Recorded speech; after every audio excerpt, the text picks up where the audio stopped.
Airtel data centre ত্রিপুরার digital যাত্রায় একটি গুরুত্বপূর্ণ মাইলফলক বললেন মুখ্যমন্ত্রী ডাক্তার মানিক সাহা আজ আগরতলার চানমারিতে এয়ারটেল ডেটা সেন্টারের ভিত্তিপ্রস্তর স্থাপন অনুষ্ঠানে একথা বলেন তিনি। মুখ্যমন্ত্রী বলেন, এই ডেটা সেন্টারটি ডিজিটাল সংযোগ শক্তিশালী করতে, উদ্ভাবনকে উৎসাহিত করতে এবং নতুন কর্মসংস্থানের সুযোগ সৃষ্টিতে গুরুত্বপূর্ণ ভূমিকা পালন করবে।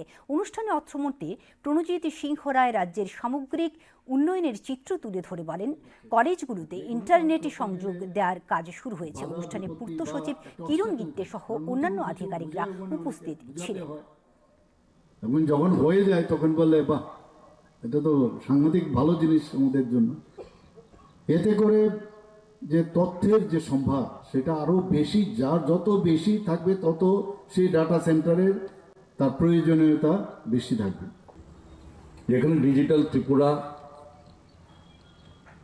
জন্য যা করণীয় তাতে একটা অনেক দূর পর্যন্ত আমরা পৌঁছেছি, কিন্তু আধুনিক ত্রিপুরা করার জন্য মাননীয় মুখ্যমন্ত্রীর নেতৃত্বে কোনো অংশে আমরা পিছিয়ে নেই। যাদেরকে নিয়ে এই ত্রিপুরা এগিয়ে যাবে আইটি ইনফ্রাস্ট্রাকচারে, সেখানে অবশ্যই স্টুডেন্টদের যে মূল বিষয় সেখানে পর্যন্ত পৌঁছানোর জন্য মাননীয় মুখ্যমন্ত্রী যথেষ্ট উদ্যোগ নিয়েছে।